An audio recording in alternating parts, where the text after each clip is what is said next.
नमः शिवाय। पुराणों के अनुसार सोमनाथ मंदिर वह प्रथम ज्योतिर्लिंग है जहां चंद्रदेव ने दक्ष के श्राप से मुक्ति पाने के लिए तप किया और स्वयं शिव प्रकट हुए। इससे युग युग में कई बार तोड़ा गया, पर हर बार यह और भी भव्य रूप में पुनः खड़ा हुआ।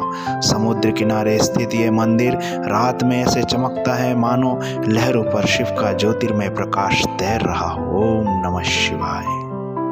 ओम नमः शिवाय। पुराणों के अनुसार कार्तिकेय नाराज होकर पर्वतों पर तप करने चले गए। उन्हें मनाने शिव और पार्वती वहां पहुंचे। माता पिता को दूर दूर तक खोजता कार्तिकेय जब लौटा तो शिव ने करुणा रूप से वहीं लिंग रूप धारण कर लिया।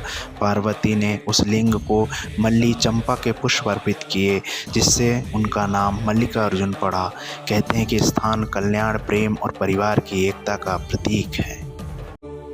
ओम नमः शिवाय। प्राचीन ग्रंथों में उज्जैन के महाकाल को कालों के भी काल शंभु रूप में कहा जाता है। पुराणों के अनुसार महाकाल ने भक्तों की रक्षा हेतु प्रकट होकर दैत्य दूषण का संहार किया। यहाँ शिव अनादि अनंत रूप में विराजित है और भक्तों के मनोकामना पूर्ण करते हैं। महाकाल की भस्म आरती, त्रिकाल पूजा, अद्भुत दिव्यता से यह स्थान मोक्षदायिनी नगरी के रूप में सदैव पूजित है और पूजित रहेंगे। ओम नमः शिवाय। प्राचीन पुराणों में वर्णित है कि नर्मदा तट पर मदांत पर्वत ओमकार की स्थिति में है। यहाँ भगवान शिव ने देवताओं से प्रसन्न होकर ओमकार रूप में प्रकट होकर धर्म की रक्षा की। स्कंद व शिव पुराण में वर्णन मिलता है कि यहाँ का ज्योतिर्लिंग स्वयंभू और अत्यंत शक्तिशाली है। नर्मदा की पवित्र धारा और ओम स्वरूप द्वीप पर विराजित यह दिव्य स्थान आत्मज्ञान, शांति और मोक्ष प्रदान करने वाला माना गया है। ओम नमः शिवाय। पुराणों में वर्णित है कि महाभारत युद्ध के बाद पांडव अपने पापों से मुक्ति पाने हेतु भगवान शिव के शरण में आए। शिव उनसे विलग होकर हिमालय की गुफाओं में प्रकट हुए और भक्ति से संतुष्ट होकर केदारनाथ ज्योतिर्लिंग रूप में स्थित हुए। स्कंद पुराण में कहा गया है कि यहाँ का शिवलिंग पंचमुखी रूप में प्रकट हुआ है, जो तप, त्याग और मोक्ष के प्रतीक है। हिमालय की गोद में स्थित ये धाम भक्तों की।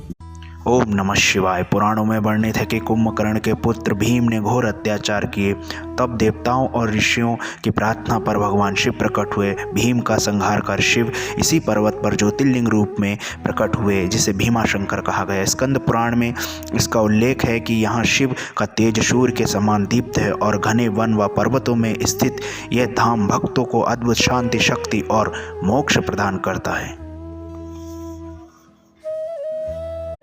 ओम नमः शिवाय। प्राचीन ग्रंथों में काशी को शिव का स्वयं निवास स्थान माना गया है।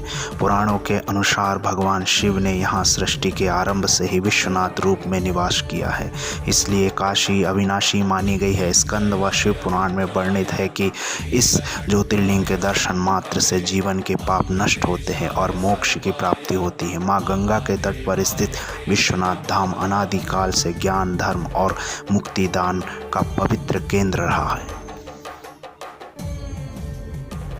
ओम नमः शिवाय। पुराणों में वर्णित है कि गौतम ऋषि के आश्रम में इंद्र के छल से अकाल पड़ा। प्रायश्चित हेतु ऋषि ने शिव का कठोर तप किया। तप से प्रसन्न होकर भगवान शिव प्रकट हुए और ऋषि की प्रार्थना पर गोदावरी गंगा को पृथ्वी पर उतारा। उसी पवित्र स्थान पर शिव ने स्वयं को त्र्यंबकेश्वर ज्योतिर्लिंग के रूप में स्थापित किया। शिव पुराणों में इसे वह दिव्य स्थान कहा गया है जहाँ शिव, पार्वती और गणेश दिव्य रूप में त्रिरूप में सदैव विराजमान हैं। ओम नमः शिवाय। शिव पुराण के अनुसार रावण ने शिव को प्रसन्न करने के लिए कठोर तप किया और अपने 9 सिर अर्पित कर दिए।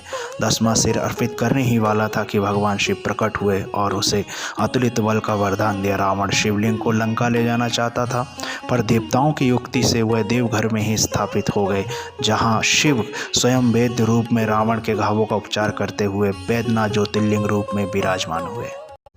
ओम नमः शिवाय। पुराणों के अनुसार द्वारका के राजा ध्रुव ने समुद्र तट पर तप करके शिव की आराधना की। समुद्र के राक्षसों और नागों के आतंक से पीड़ित होकर उन्होंने भगवान शिव से सुरक्षा मांगी। प्रसन्न होकर शिव स्वयं प्रकट हुए और नागेश्वर रूप में समुद्र तट पर स्थापित हुए, जिससे नागों को शांति दी। इस पवित्र स्थान पर स्थापित शिव को नागेश्वर ज्योतिर्लिंग कहा गया, जो समुद्र के किनारे दिव्यता का प्रतीक है। ओम नमः शिवाय। भगवान राम ने लंका तक पहुंचने के लिए समुद्र पार करना था। तब उन्होंने अपने रण संकल्प को सिद्ध करने हेतु भगवान शिव की आराधना की।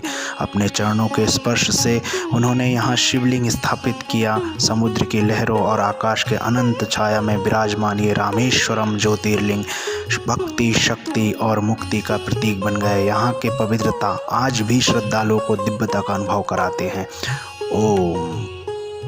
ओम नमः शिवाय। महान राक्षस रावण ने शिव की भक्ति में अपने बल और तप का परिचय दिया। उसकी असीम भक्ति से प्रसन्न होकर भगवान शिव स्वयं को घृणेश्वर रूप में प्रकट किया। ये पवित्र स्थल आज भी भक्तों के हृदय में दिव्यता और शांति का संचार करता है। यहाँ की गहन शांति और रहस्यमय ऊर्जा हर श्रद्धालुओं को अध्यात्म का अनुभव कराती है।